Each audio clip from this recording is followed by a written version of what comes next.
del llanto. Él muestra su luz en la oscuridad. Dios cambia las quejas en dulces cantos. Renueva mi ser su forma de amar. Cristo tiene el poder, todo nuevo puede hacer. Hay que darle la oportunidad y solo creer. Cristo hace todo nuevo, el poder de su gracia vivo está. Se ha levantado a salvar y transformarnos de gloria en gloria. Cristo hace todo nuevo, el error del pasado quedó atrás. He decidido confiar, mi casa y yo serviremos a Jehová.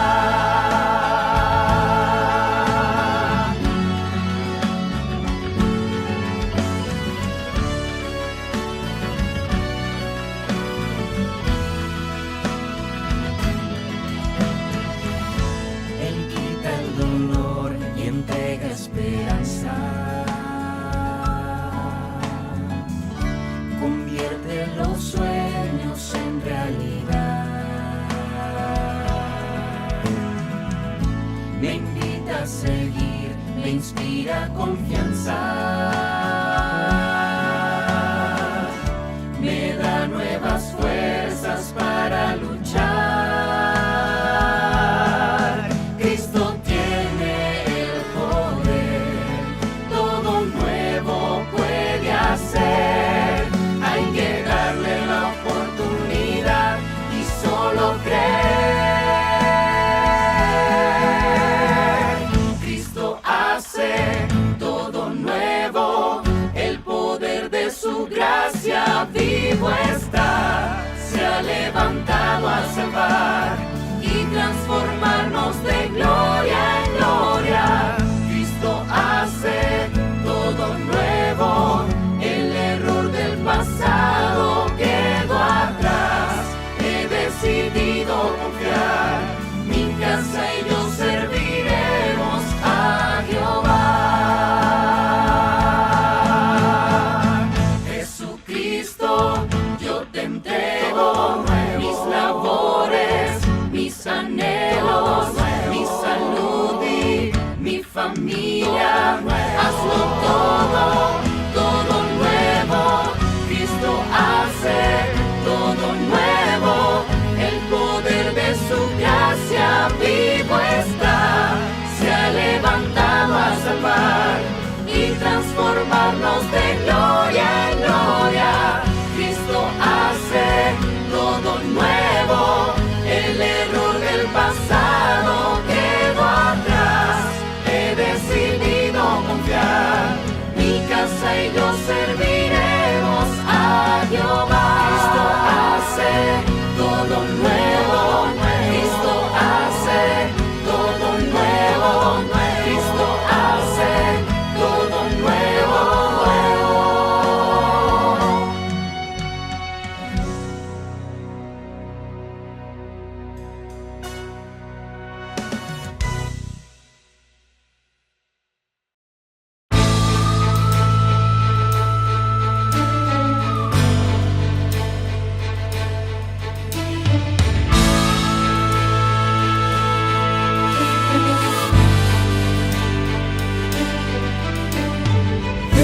Penumbras invaden el largo camino que hemos osado un día seguir, con rumbo al cielo.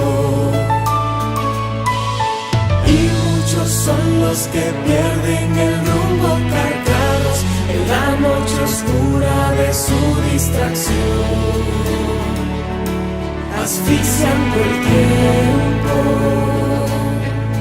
Es momento de alzar nuestros faros y brillar.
te acompañará.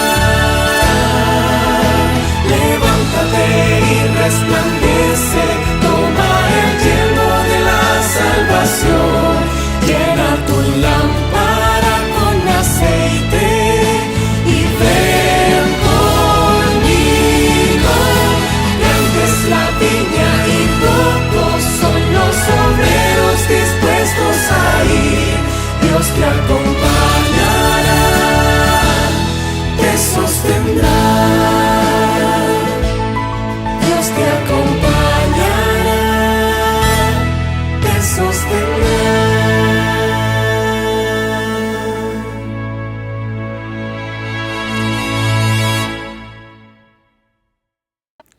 Sean todos bienvenidos al segundo nivel de Mensajeros del Reino, un espacio que se ha creado para cada uno de ustedes, con la intención de poderlos capacitar para ayudarles a llevar ese mensaje de salvación a muchos lugares que sabemos que aún necesitan de Cristo Jesús en sus vidas. Son más de 400 personas que están participando del programa Mensajeros del Reino en todo el territorio de la Unión Venezolana Oriental. Para comenzar con nuestra programación, voy a invitarles a que cada uno de ustedes puedan cerrar sus ojos y vamos a invitarle a nuestro Señor que pueda estar presente en este lugar.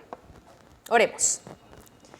Padre nuestro, te damos gracias porque sabemos que usted está en nuestras vidas, sabemos que usted está guiando toda la programación y sabemos que usted va a responder nuestras plegarias de acuerdo a su bendita y santa voluntad.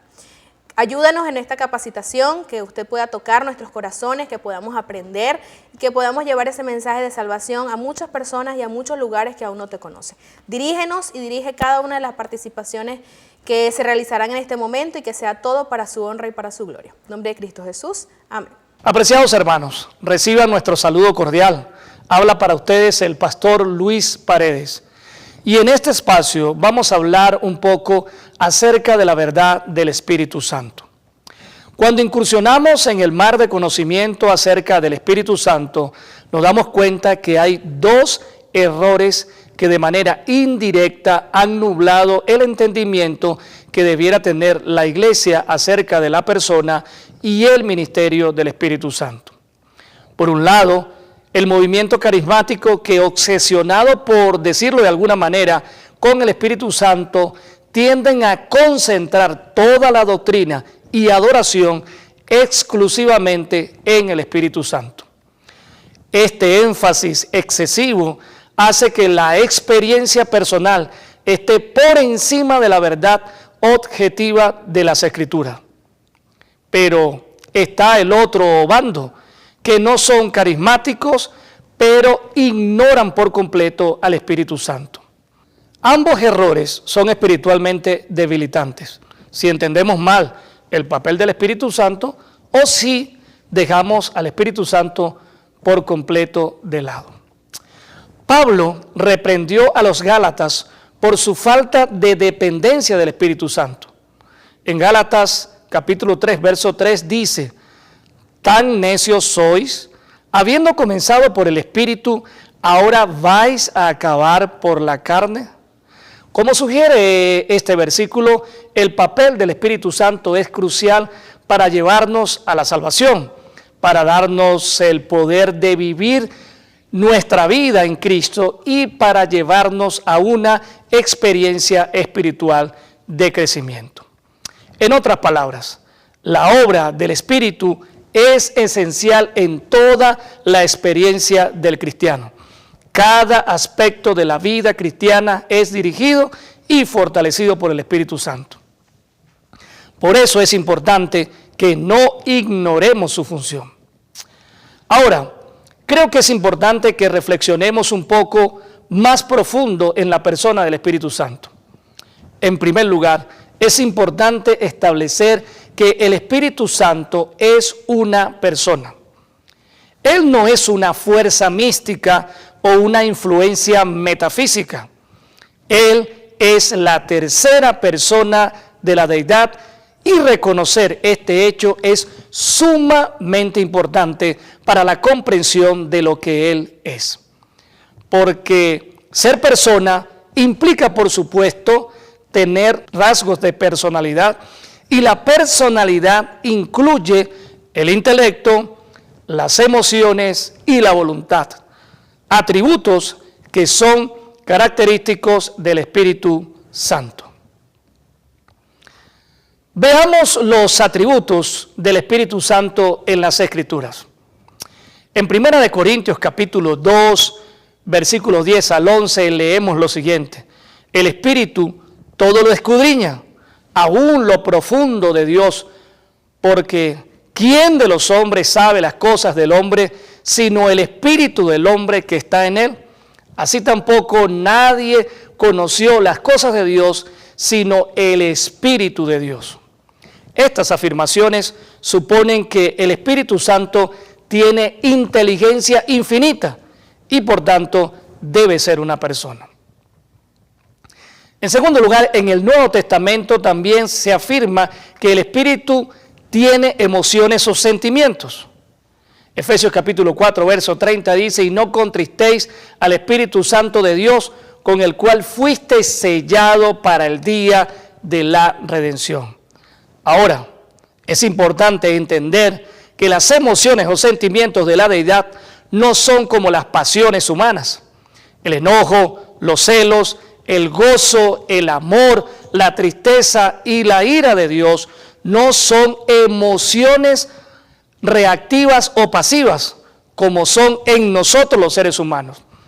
Los sentimientos que se le atribuyen en las Escrituras son, en realidad, expresiones soberanas de su propósito y voluntad eternos, y no son como las pasiones humanas, que van y vienen en respuestas a las circunstancias. Por otro lado, la guía que el Espíritu Santo dio a Pablo en Hechos capítulo 16, versos 6 al 11, ilustra que el Espíritu Santo tiene voluntad. Él no permitió que el apóstol predicara en Asia y en Bitinia, pero en cambio sí le indicó que fuera a Europa y Macedonia.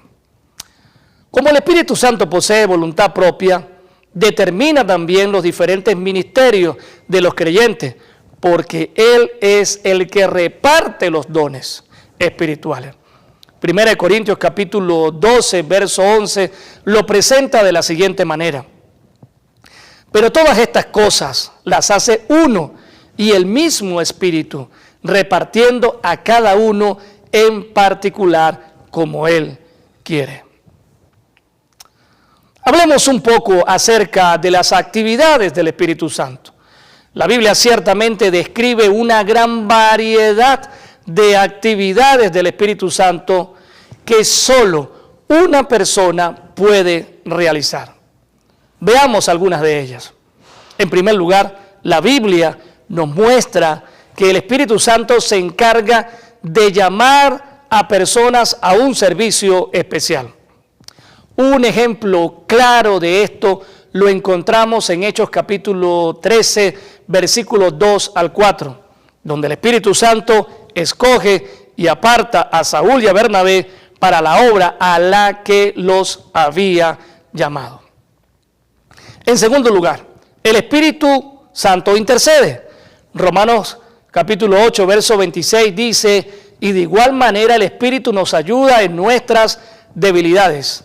Pues, ¿qué hemos de pedir? Como conviene, no lo sabemos, pero el Espíritu mismo intercede por nosotros con gemidos indecibles. En otros lugares, las Escrituras representan al Espíritu Santo como el dignatario de diversas acciones y actitudes que demuestran su condición de persona. Una vez más, estas referencias no tendrían sentido alguno si el Espíritu no fuera una persona. Tercero, al Espíritu se le puede mentir, según la Escritura. Hechos capítulo 5, verso 3 dice: y dijo Pedro, Ananías, ¿por qué llenó Satanás tu corazón para que mintieses al Espíritu Santo y sustrajeses del precio de la heredad? En cuarto lugar, se puede blasfemar contra el Espíritu, según la Escritura. Mateo capítulo 12, verso 31 dice: por tanto os digo, todo pecado y blasfemia será perdonado a los hombres, mas la blasfemia contra el Espíritu no le será perdonada. Estos son algunos de tantos textos que nos hablan acerca de las actividades del Espíritu Santo. El tiempo no nos permite agregar más por ahora. Muy bien, permítanme ahora mencionarles brevemente la manera como el Espíritu Santo se relaciona con los seres humanos. Debido a que el Espíritu Santo es una persona, es lógico suponer que Él se relacionará con otras personas. Las Escrituras ilustran esto de muchas maneras. Veamos algunos ejemplos. Se relacionó con los apóstoles, ciertamente, como dice la Escritura. Hechos capítulo 15, verso 28 nos dice: porque ha parecido bien al Espíritu Santo y a nosotros no imponeros ninguna carga más que estas cosas necesarias. Esto está tomado de la carta que el concilio de Jerusalén envió a los gentiles en la iglesia de Antioquía. También encontramos en la Biblia que se relaciona con los no creyentes, como nos indica Juan 16, 8 al 11. Y cuando Él venga, convencerá al mundo de pecado, de justicia y de juicio. De pecado, por cuanto no creen en mí. De justicia, por cuanto voy al Padre y no me veréis más. Y de juicio, por cuanto el príncipe de este mundo ha sido ya juzgado. Se relaciona con los no creyentes, como nos indica Juan 16, 8 al 11. Y cuando Él venga, convencerá al mundo de pecado, de justicia y de juicio. De pecado por cuanto no creen en mí. De justicia por cuanto voy al Padre y no me veréis más. Y de juicio por cuanto el príncipe de este mundo ha sido ya juzgado. De hecho, estos textos nos hablan de la misión que tiene el Espíritu Santo en esta tierra, que tiene que ver con el trabajo en el corazón de cada persona para que reconozca la necesidad que tiene de Cristo y de la salvación que nos ofrece. También el Espíritu Santo se relaciona con los creyentes en muchos sentidos, como el resultado de morar en ellos. En 1 Corintios capítulo 6, verso 19 al 20 leemos: ¿O ignoráis que vuestro cuerpo es templo del Espíritu Santo, el cual está en vosotros, el cual tenéis de Dios y que no sois vuestro? Porque habéis sido comprados por precio. Glorificad pues a Dios en vuestro cuerpo y en vuestro espíritu, los cuales son de Dios. También es a través del Espíritu Santo como podemos reconocer el señorío de Cristo. El apóstol Pablo lo dice en 1 Corintios capítulo 12, versículo 3. Por tanto, os hago saber que nadie que hable por el Espíritu de Dios llama anatema a Jesús. Y nadie puede llamar a Jesús Señor sino por el Espíritu Santo. Dicho esto, llegamos a un punto crucial en nuestra presentación y tiene que ver con la deidad del Espíritu Santo. Más de una docena de veces en las Escrituras, el Espíritu Santo aparece vinculado por su nombre y naturaleza a las otras dos personas de la deidad. Por ejemplo, en Mateo capítulo 3, verso 16, se dice: y Jesús, después que fue bautizado, subió luego del agua, y he aquí los cielos le fueron abiertos, y vio al Espíritu de Dios que descendía como paloma y venía sobre él. Y hubo una voz de los cielos que decía: este es mi Hijo amado, en quien tengo complacencia. Ciertamente encontramos al Padre, al Hijo y al Espíritu Santo en el momento del bautismo de Jesús. En Mateo capítulo 28, verso 19, en la fórmula bautismal encontramos al Espíritu Santo junto al Padre y también al Hijo. Dice el texto de la siguiente manera: por tanto, id y haced discípulos a todas las naciones, bautizándolos en el nombre del Padre y del Hijo y del Espíritu Santo. En la bendición apostólica nuevamente encontramos al Espíritu Santo junto al Padre y al Hijo. Dice 2 Corintios capítulo 13, verso 14, la gracia del Señor Jesucristo, el amor de Dios y la comunión del Espíritu Santo sean con todos vosotros. Amén. Dos textos más, permítame mencionar. En 1 Corintios capítulo 3, verso 16, dice: ¿no sabéis que sois templo de Dios y que el Espíritu de Dios mora en vosotros? Y en 1 de Pedro capítulo 1, verso 11, encontramos lo siguiente: escudriñando qué persona y qué tiempo indicaba el Espíritu de Cristo que estaba en ellos, el cual anunciaba de antemano los sufrimientos de Cristo y las glorias que vendrían tras ellos. Habiendo dicho esto, pasemos al siguiente punto que tiene que ver con los atributos divinos del Espíritu Santo. Mediante varias referencias que asignan los atributos de Dios al Espíritu Santo, la palabra también demuestra que el Espíritu Santo es Dios. Por ejemplo, el Espíritu Santo posee omnisciencia. 1 Corintios 2, 11 dice: porque ¿quién de los hombres sabe las cosas del hombre, sino el Espíritu del hombre que está en él? Así tampoco nadie conoció las cosas de Dios, sino el Espíritu de Dios. Este texto nos impulsa a mirar al Espíritu Santo como teniendo la plenitud del conocimiento de Dios. Pero también el Espíritu Santo posee omnipresencia. Salmos 139, versículos 7 al 10 nos dice: ¿a dónde me iré de tu presencia? ¿Y a dónde huiré de tu presencia? Si subiere a los cielos, allí estás tú. Y si en el Seol hiciere mi estrado, he aquí, allí tú estás. Si tomare las alas del alba y habitare en el extremo del mar, aún allí me guiará tu mano y me asirá tu diestra.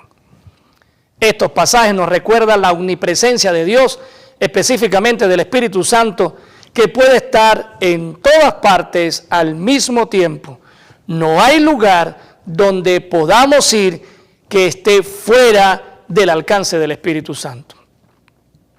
El Espíritu Santo también posee omnipotencia. El Espíritu de Dios me hizo y sopló del Omnipotente, y el soplo del Omnipotente me dio vida, dice Job capítulo 33, versículo número 4. Este versículo resalta la omnipotencia de Dios, es decir, su poder absoluto y su capacidad para crear y dar vida. Al afirmar que el Espíritu de Dios me hizo, se reconoce que no somos producto del azar, sino que somos creados intencionalmente por un Dios poderoso que tiene el control sobre toda la creación. El Espíritu también es la verdad.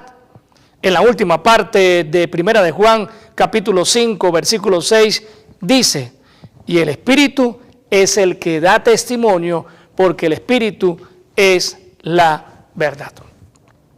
El Espíritu Santo testifica, confirma y revela la verdad de quién es Jesús y su obra redentora. Quiero ir cerrando mi presentación compartiendo algunos textos de Elena de White que nos ayudan a fortalecer la verdad acerca del Espíritu Santo. El manuscrito número 20 de 1906 y que también se encuentra en Evangelismo, el libro de Evangelismo, página 447, ella dice: el Espíritu Santo tiene una personalidad. De lo contrario, no podría dar testimonio a nuestros espíritus y con nuestros espíritus de que somos hijos de Dios. Debe ser una persona divina. Además, porque en caso contrario no podría escudriñar los secretos que están ocultos en la mente de Dios. Porque ¿quién de los hombres sabe las cosas del hombre sino el espíritu del hombre que está en él? Así tampoco nadie conoció las cosas de Dios sino el Espíritu de Dios. Esto lo encontramos en 1 Corintios 2:11. Pero también ella dice en el deseado de todas las gentes lo siguiente: el Espíritu Santo es el representante de Cristo, pero despojado de la personalidad humana e independiente de ella. Estorbado por la humanidad, Cristo no podía estar en todo lugar personalmente. Por lo tanto, convenía a sus discípulos que fuese al Padre y enviase al Espíritu Santo como su sucesor en la tierra. Nadie podría entonces tener ventaja por su situación o su contacto personal con Cristo. Por el Espíritu, el Salvador sería accesible a todos. En este sentido, estaría más cerca de ellos que si no hubiese ascendido a lo alto. Otro texto lo encontramos en Consejos sobre Salud, página 219. Ella dice: la divinidad se conmovió de piedad por la humanidad y el Padre, el Hijo y el Espíritu Santo se dieron a sí mismos a la obra de formar un plan de redención. Con el fin de llevar a cabo plenamente ese plan, se decidió que Cristo, el Hijo unigénito, se entregara a sí mismo como ofrenda por el pecado. ¿Con qué se podría medir la profundidad de este amor? Dios quería hacer que resultara imposible para el hombre decir que hubiera podido hacer más.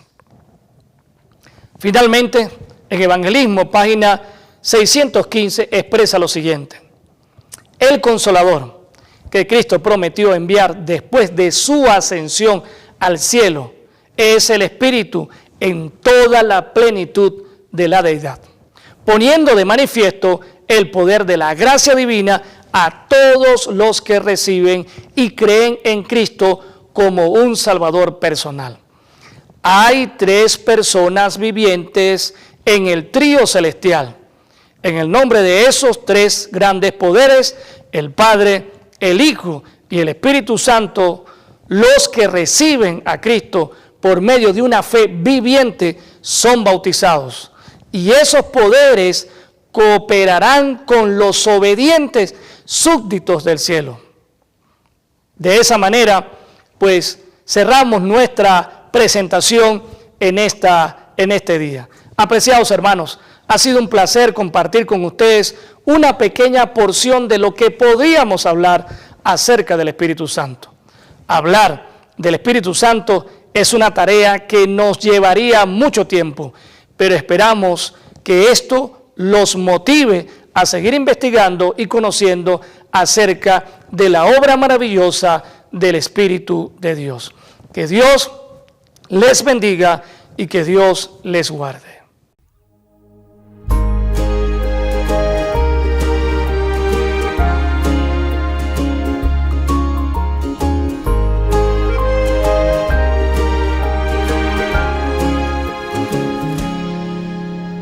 Hay un lugar para ti en el cielo, donde nunca sufrirás de nuevo, donde siempre tú serás feliz. Hay un lugar para ti en el cielo. No te centres solo en el presente, que es brillante nuestro porvenir. Fija hoy tus ojos en Cristo, que su gloria se ve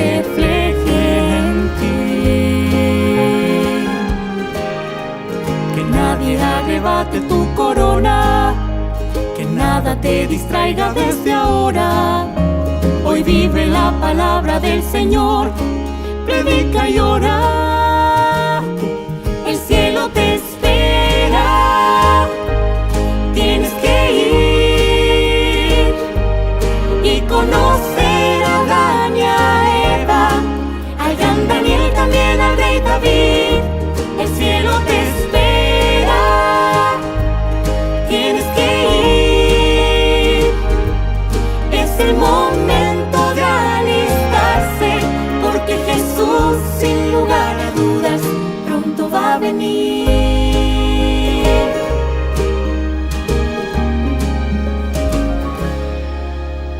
Sueña con ver a Jesús regresando, repitiendo lo que has anhelado. Muy bien hecho, siervo bueno y fiel. Mientras tú sigas aquí esperando, no te canses de decirle a otros que hay un mundo allá que es más feliz. Fija hoy tus ojos en Cristo, que su gloria se refleje en ti. Que nadie arrebate tu corona, que nada te distraiga desde ahora. Hoy vive la palabra del Señor, predica y ora. El cielo te espera, tienes que ir y conocer a Adán y a Eva, al gran Daniel, también al rey David. El cielo te espera, tienes que ir. Es el momento de alistarse, porque Jesús, sin lugar a dudas, pronto va a venir. Pronto va a venir, pronto va a venir, pronto va a venir. El cielo te espera, tienes que ir y conocer a Adán y a Eva, al gran Daniel, también al rey David. El cielo te espera, tienes que ir. Es el momento de alistarse, porque Jesús, sin lugar a dudas, pronto va a venir.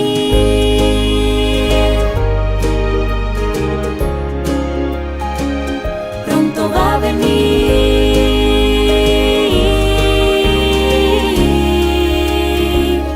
Pronto va a venir. Saludos, apreciados hermanos, gracias por estar conectados en esta tarde a este entrenamiento número 2 de este año 2025, y hoy continuaremos con el estudio que iniciamos en el primer entrenamiento el mes pasado acerca del santuario. Habíamos hablado acerca del funcionamiento del sacerdocio levítico, el funcionamiento del sacerdocio de Cristo Jesús, y hablamos también o iniciamos el tema de las 2300 tardes y mañana, y el santuario sería purificado según Daniel 8:14, y quedamos justamente en el cumplimiento de esos aspectos proféticos, o entendiendo los tiempos proféticos de las 2300 tarde y mañana, que nos llevó también a estudiar y profundizar las 70 semanas de Daniel capítulo 9. Y ese estudio nos llevó justamente a esos periodos proféticos que van desde el año 457, desde el decreto de Artajerjes, hasta el año 1844, cuando entonces inicia lo que es la purificación del santuario. Recordándole a ustedes que la iglesia experimentó, o el movimiento adventista milerista experimentó un proceso de chasco, ¿no? Allí ellos, creyendo que Cristo Jesús vendría para el año 1844, entonces lamentablemente pues colocaron fechas inadecuadas para la venida de Cristo Jesús. Y Cristo Jesús no vino en 1844, ya que ellos habían interpretado la purificación del santuario como la segunda venida de Cristo a la tierra, que purificaría la tierra y también a todos aquellos seres que se habían preparado para recibir a Jesús. Una vez que no ocurre la venida de Jesús, experimentan este chasco y bueno, Apocalipsis capítulo 10 nos habla acerca de que a pesar de esa amargura que experimentaría el pueblo, ellos debían continuar profetizando a todo pueblo, tribu, nación y lengua. Ahora, quedamos claro que las 2300 tarde y mañana, ese periodo profético, tiene su cumplimiento en 1844.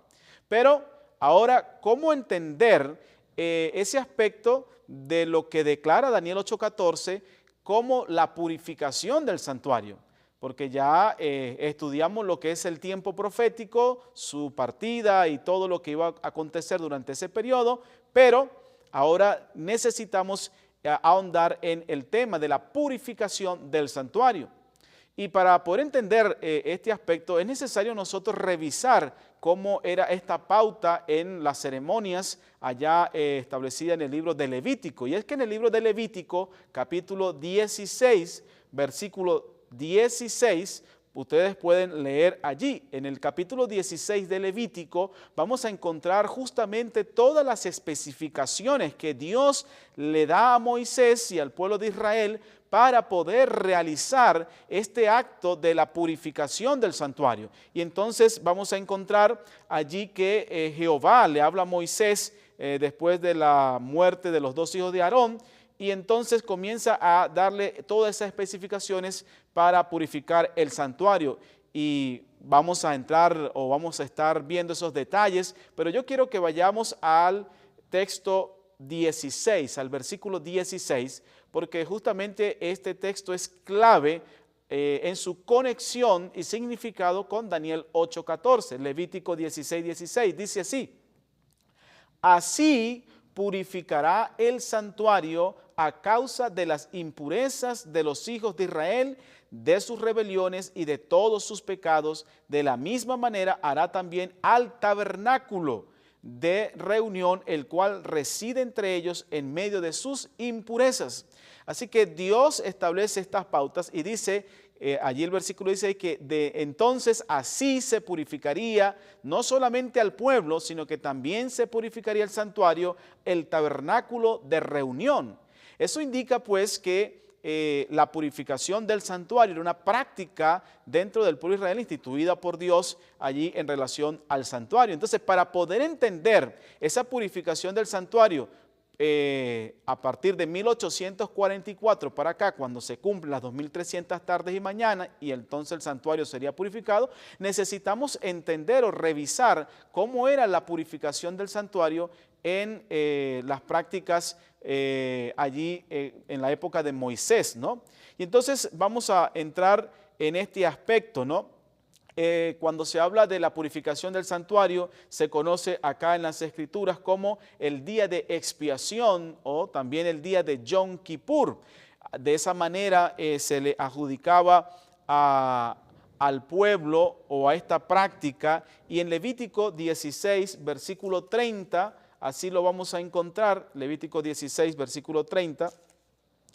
Nos dice allí el texto de la siguiente manera: porque en este día se hará expiación por vosotros y seréis limpios de todos vuestros pecados delante de Jehová.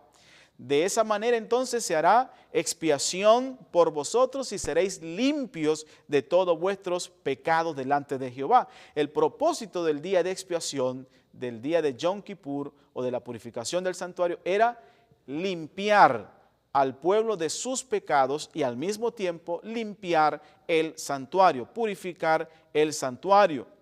En el día de expiación, todos los que habían confesado sus pecados, todos aquellos que se habían consagrado al Señor y que estaban experimentando un arrepentimiento genuino, entonces obtenían el perdón final de su vida y de sus pecados y una limpieza total aquel día por esa obra que se desarrollaba en el santuario terrenal.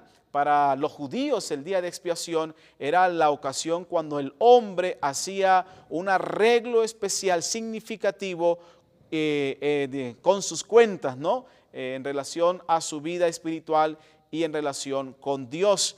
Tanto el santuario como el pueblo quedaba entonces limpio de todos sus pecados.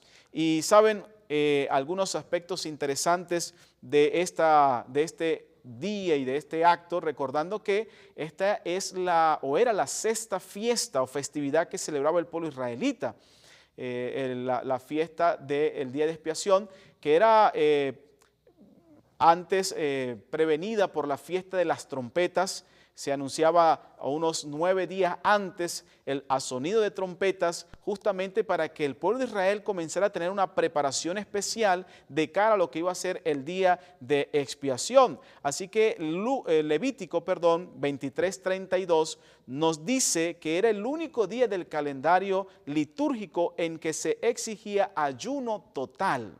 Ese día el pueblo estaba en completo ayuno, porque su mente, su vida y su corazón estaba solamente puesto en Dios. Además de eso, nos dice el versículo 29 y 30 allí de Levítico 16, que era el único día, aparte del sábado semanal, en que se prohibía todo tipo de trabajo secular. También era el único día en que el sumo sacerdote entraba al lugar santísimo, Es interesante que durante el resto del año el sumo sacerdote ofrecía pues los sacrificios como intercesión por los pecados del pueblo, y de esa manera los israelitas eran limpiados diariamente, ¿no? por sus pecados, y el sumo sacerdote trasladaba simbólicamente los pecados del pueblo de Israel al santuario. Y estas acciones las desarrollaba justamente en el patio del santuario, en el lugar santo del santuario.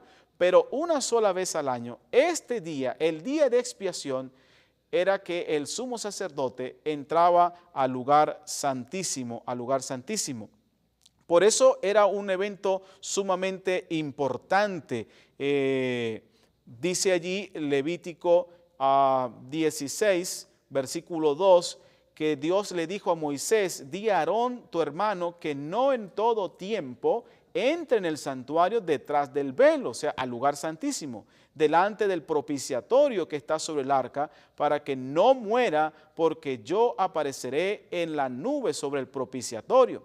Así que no todo el tiempo entraba allí Aarón y los sumos sacerdotes, sino que solo en el día de expiación el sumo sacerdote entraba al santuario, al lugar santísimo en el santuario. Así que durante todo el año el pueblo de Israel confesaba sus pecados, y a través de los sacrificios de los animales el sumo sacerdote quitaba simbólicamente, como instrumento de Dios, los pecados del israelita, y eran traspasados al santuario terrenal, Y era aquí justamente el día de expiación cuando el sumo sacerdote purificaba, limpiaba al santuario, al tabernáculo, de todos los pecados acumulados durante todo el año. Para ello había un proceso, ¿no? Un procedimiento. Era necesario que los sacerdotes, cuando ustedes leen Levítico 16, ellos debían hacer una purificación especial por sí mismos, el lavamiento de las manos allí en el lavacro, también antes de presentar las ofrendas del pecador, ellos entonces se preparaban y también incluso ofrecían un sacrificio por sí mismos para poder ellos ser intercesores idóneos en este proceso del pueblo y del tabernáculo delante de la presencia de Dios. Y dice el texto acá que justamente allí en el lugar santísimo se encontraba el arca y también el propiciatorio en esta área, y eso simbolizaba justamente donde estaban los querubines, la presencia de Dios, donde estaban también las tablas de la ley, que representa un símbolo, estos elementos de Cristo Jesús, el propiciatorio, como nuestro gran intercesor. Levíticos 16:6 dice que Aarón debería ofrecer un becerro de expiación por sí mismo. De esa manera, Aarón entonces hacía esa expiación y en primer lugar el sacerdote ofrecía este sacrificio para él poder estar limpio, purificado, para poder ministrar y de esa manera hacer la reconciliación por sí y por su causa. El becerro debía ser ofrecido por el sumo sacerdote y su familia y debía estar libre de toda mancha de pecado aquel día, ¿ok? Pero también luego dice el texto que el versículo 5 tomaría 2 machos cabríos para la expiación de entre la congregación. Y Aarón entonces debía tomar esos 2 machos cabríos y los 2 debían ser presentados delante de Dios. Estos machos cabríos, dice el texto, que debían ser sin defecto, sin mancha alguna, y bueno, debían ser lo más parecido posible. Después, en los versículos 7 al 9, allí de Levítico 16, encontramos que debía tomar 2 machos cabríos más que debían ser presentados allí a la puerta del tabernáculo y se iba a echar suerte entre esos 2 machos cabríos. Uno que entonces iba a ser dedicado a Jehová o sacrificado a Jehová y otro que sería entonces para Azazel, así le denomina acá la escritura en Levítico 16. La selección de estos machos cabríos se hacía poniendo objetos, inscripciones en una urna u otro receptáculo y luego entonces lo sacaba. De esa manera se hacía esta selección. Ahora, allí nos menciona que un macho cabrío era para Jehová y el otro era para Azazel. Y es interesante que la palabra Azazel solo aparece esta sola vez en toda la Escritura, no vuelve a aparecer en ninguna otra parte de la Biblia, pero sí vamos a encontrar algunos elementos interesantes porque encontramos allí que se le coloca un nombre y al parecer identifica a un ente personal, a un ser personal, porque lo distingue de otro ser personal. Uno para Jehová, que es un ser que forma parte de Dios, o es Dios y forma parte de la Trinidad, perdón, y Azazel, entonces tiene un nombre y representa entonces también a un ser. De allí que vamos a ver más adelante a qué ser representa, ¿no? A qué se representa. Ahora, para evitar allí confusión, después de haberse echado suertes, se colocaba un cordón escarlata en los cuernos del macho cabrío para Azazel y un cordón en el cuello del macho cabrío para el Señor. De esa manera se distinguía entonces cuál era el seleccionado para Jehová y cuál era el seleccionado para Azazel, ¿no? Para Azazel. Luego entonces este macho cabrío dedicado a Jehová, el seleccionado era entonces sacrificado. Lo degollaban allí por el pecado del pueblo, dice el versículo 15, después degollará el macho cabrío en expiación por el pecado del pueblo. Llevará la sangre detrás del velo adentro y hará con su sangre como hizo con la sangre del becerro, la esparcirá sobre el propiciatorio y delante del propiciatorio. Entonces, una vez que el sumo sacerdote hacía esto, ofrecía el sacrificio y simbólicamente sobre ese macho cabrío dedicado a Jehová, todos los pecados del pueblo de ese momento presente eran traspasados al macho cabrío, pero luego entonces era traspasado al santuario. Ahora el santuario, que tenía los pecados acumulados de todo el año, recuerda que durante todo el año, todos los pecados confesados y que habían sido llevados ante el santuario, todos habían sido trasladados simbólicamente hacia el santuario. Por eso es que el santuario Dios estipuló y dedicó un día al año, una vez al año, para poder purificar también el tabernáculo y el santuario. Y dice entonces el versículo 16 que una vez que se hacía este sacrificio dedicado a Jehová, entonces de esa manera se estaría purificando el santuario, purificando el pueblo y también el tabernáculo de reunión, ¿ok? De reunión. Es importante recordar que el propiciatorio representa a Cristo Jesús, quien se interponía entre la ley quebrantada por los pecadores y entre Dios mismo, quien se manifestaba en medio de los dos ángeles. Y por eso es que esta obra se hace en el lugar santísimo, ¿no? Santísimo. Daniel 8:14 nos indicaba justamente que hasta 2300 tarde y mañana y el santuario sería purificado.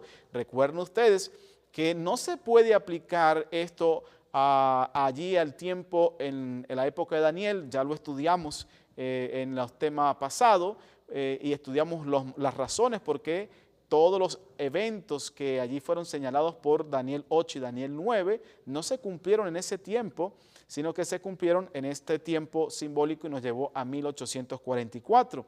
Y justamente dice allá Daniel 8 que es para el tiempo del fin, para un futuro distante. Así que Daniel 8:14 nos anuncia el tiempo cuando debía iniciarse esta misma obra especial que se desarrollaba anualmente en el santuario terrenal, pero que ahora se desarrollaría en el tiempo del fin, ya no en un santuario terrenal, en un santuario hecho por mano de hombres, sino que se desarrollaría en el santuario celestial y por el mismo Señor Cristo Jesús.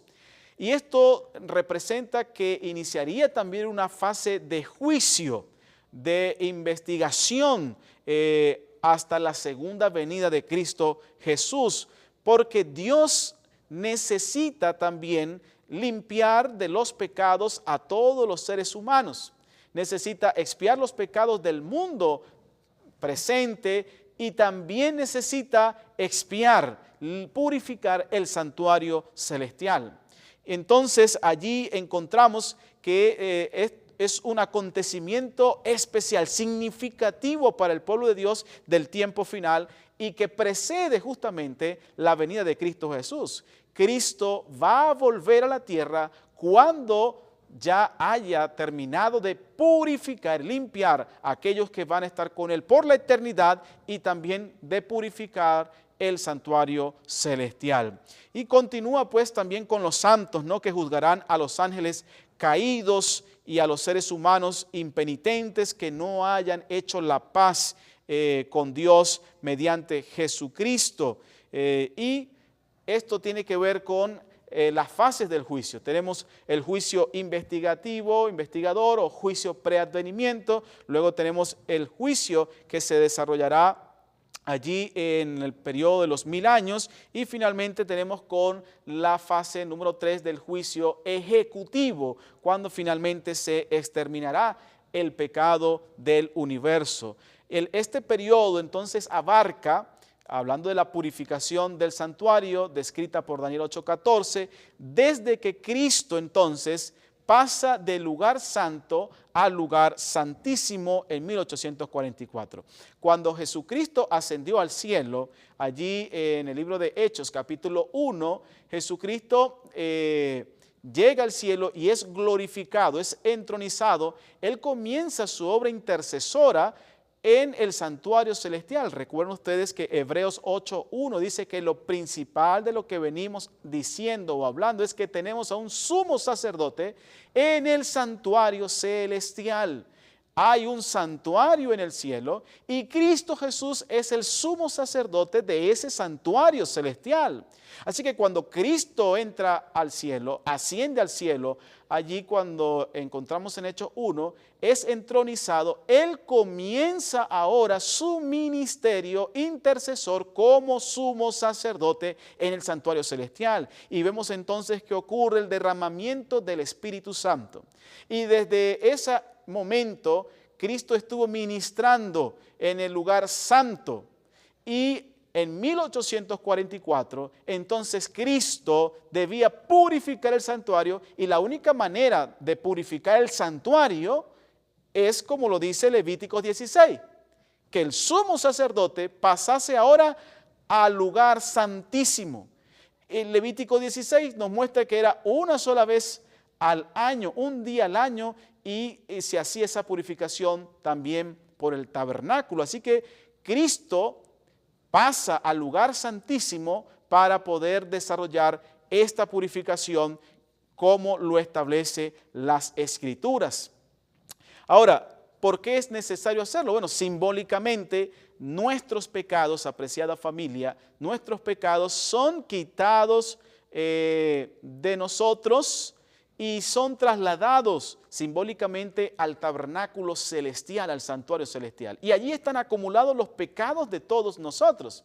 Es interesante que cuando nosotros vamos a las Escrituras, la Escritura dice que Dios nos perdona de nuestros pecados. Dios nos limpia de nuestros pecados, pero no vamos a encontrar en la Escritura que Dios elimina esos pecados y destruyó esos pecados, sino que nos limpia, nos perdona, porque lo que hace Cristo Jesús, lo que hace Dios es trasladar esos pecados, no son eliminados, sino que se trasladan hacia el santuario, tal como ocurría en el santuario terrenal. Por eso es necesario que haya una purificación del santuario celestial.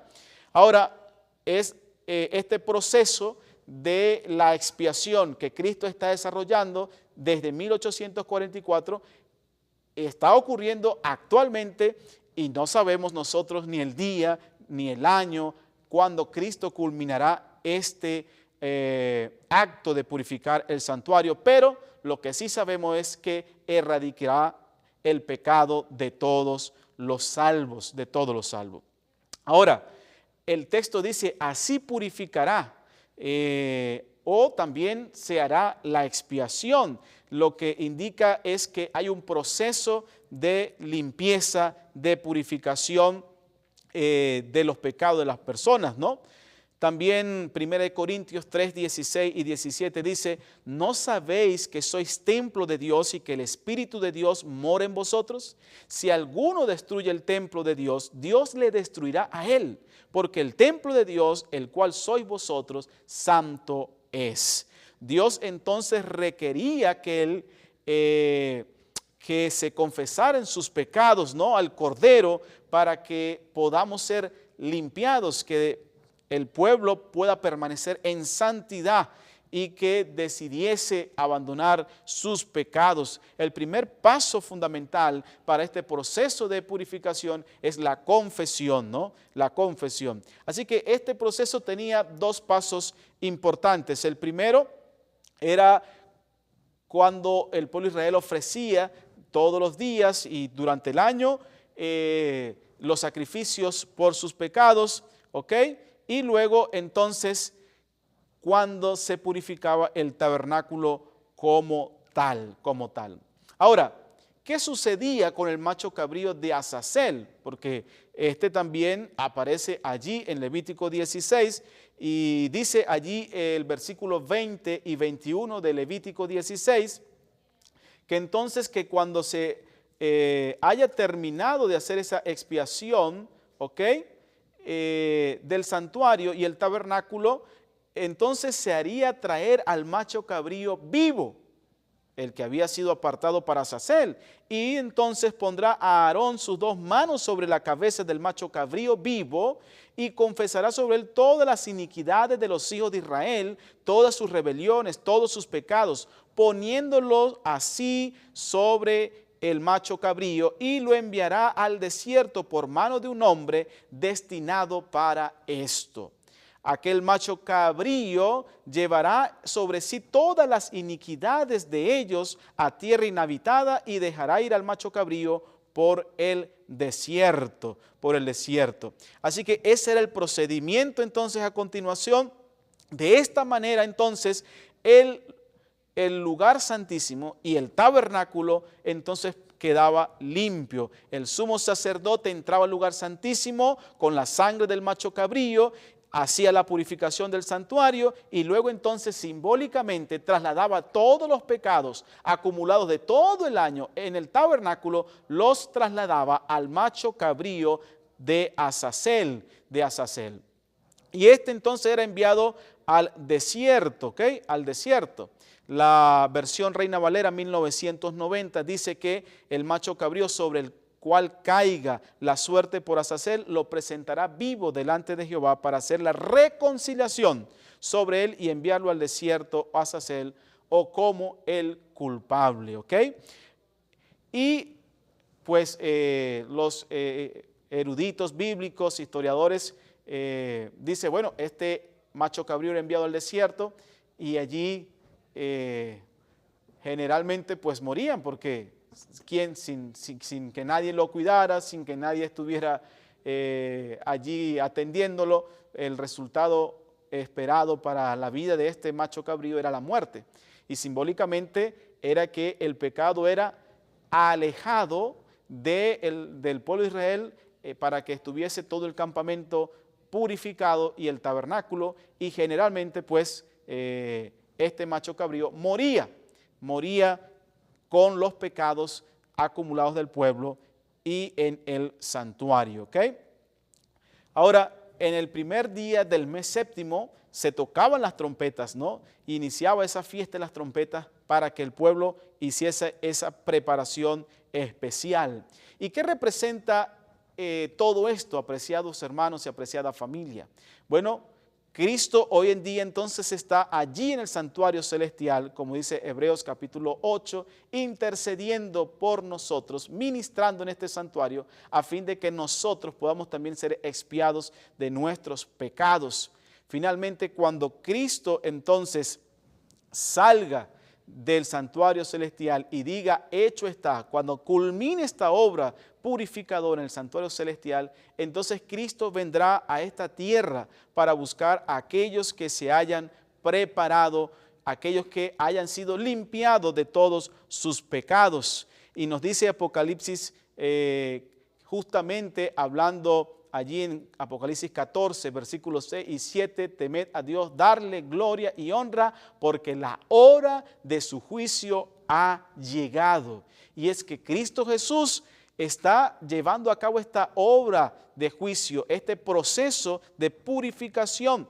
Cristo inició en 1844 esa etapa final, esa obra final en el santuario previo a su segunda venida, para poder entonces purificar al pueblo que morará con él por toda la eternidad. Y el deseo de Cristo Jesús, el deseo de Dios, es que nosotros podamos disfrutar de todos esos beneficios que Él nos ha otorgado a cada uno de nosotros, Cristo desea erradicar el pecado completamente de nuestras vidas y también del universo.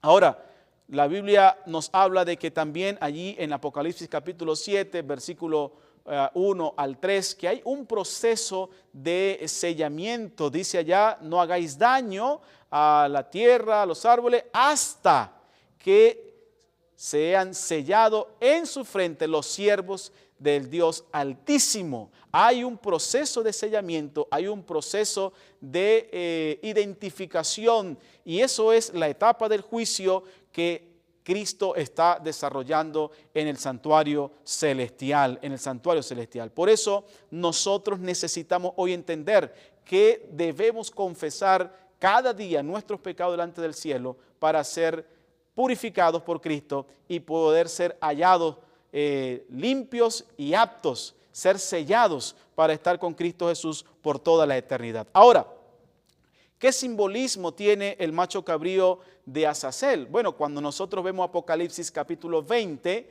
vamos a encontrar que dice que Satanás fue encadenado allí en la tierra y que no tenía a quién engañar. Satanás entonces, después que Cristo descienda a este mundo y suba al cielo con todos los santos que han sido apartados para la vida eterna, Satanás quedará aquí en esta tierra desierta, en esta tierra deshabitada, porque dice que estará él solamente con los demonios en este planeta y no tendrá a quién engañar.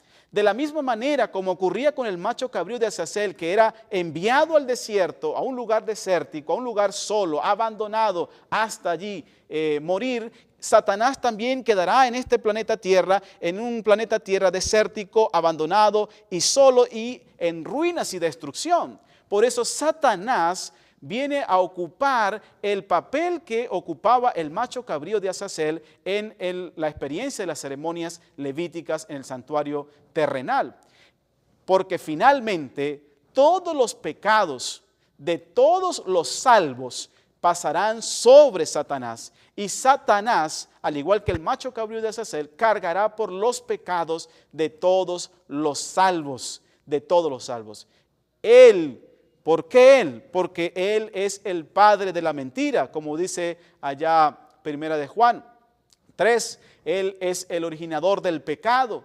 Él es el que mueve al individuo, a los seres humanos hacia el pecado. Así que como el padre del pecado, el originador del pecado, el promotor del pecado, él tiene la mayor responsabilidad y será él entonces el que pague por los pecados de todos los salvos y de todos los santos. Qué maravilloso es saber que Dios nos ha preparado un camino especial para que nosotros podamos disfrutar de los beneficios que Él nos ha señalado, Quiero compartir una cita final que está en Primeros Escritos, página 280. Dice: el sumo sacerdote se bañaba de nuevo y se ponía otra vez sus ropas espléndidas para bendecir al pueblo jubiloso. Una vez que culminaba esa obra, habría entonces gran celebración en el pueblo. Y dice también acá, Patriarcas y Profetas, nos dice que justamente esto que he mencionado sobre el macho cabrío de Azazel se trasladaban los pecados y este entonces era conducido al desierto, donde allí finalmente pagaba por el pecado cometido de todos. De esta manera entonces el santuario terrenal era purificado y de esta manera el santuario celestial también será purificado. Y a esto es que hacía referencia Dios en esa revelación a Daniel en el capítulo 8, versículo 14. Ahora, apreciada familia, la Biblia nos dice en Apocalipsis 14, 6 y 7, temed a Dios, darle honra, dadle gloria, porque la hora de su juicio ha llegado. Nuestro papel en este instante, simbólicamente estamos en esa fiesta, en ese evento solemne que es el evento de la expiación, de la purificación del pueblo. Ese día el pueblo estaba en completo ayuno, ese día el pueblo estaba completamente consagrado a Dios y ese día el pueblo no hacía ningún tipo de trabajo común, porque ese día el pueblo solamente estaba concentrado en la obra que estaba haciendo el sumo sacerdote y poder ser hallado limpio y apto delante de Dios. Hoy esa debe ser la experiencia nuestra también en el día de la purificación. Hoy deberíamos estar nosotros consagrados más que nunca a Dios, concentrados nuestros pensamientos en Dios por la obra que Cristo está llevando a cabo en el cielo. Pronto, muy pronto, Cristo culminará esta obra y vendrá a buscar a su pueblo que le haya recibido y se haya preparado. Hoy te invito a confesar tus pecados delante del cielo, a consagrar tu vida a Cristo Jesús y a prepararte para poder ser entonces sellado para la salvación y para la vida eterna. Dios te bendiga, Dios te guarde.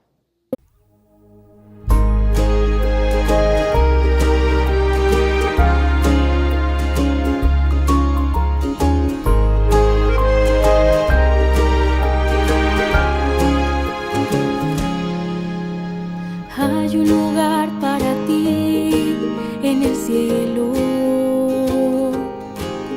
donde nunca sufrirás de nuevo, donde siempre tú serás feliz. Hay un lugar para ti en el cielo. No te centres solo en el presente, que es brillante nuestro porvenir. Fija hoy tus ojos en Cristo, que su gloria se refleje en ti. Que nadie arrebate tu corona, que nada te distraiga desde ahora. Hoy vive la palabra del Señor, predica y ora. El cielo te espera, tienes que ir y conocer a Adán y a Eva, al gran Daniel, también al rey David. El cielo te espera, tienes que ir. Es el momento de alistarse, porque Jesús, sin lugar a dudas, pronto va a venir.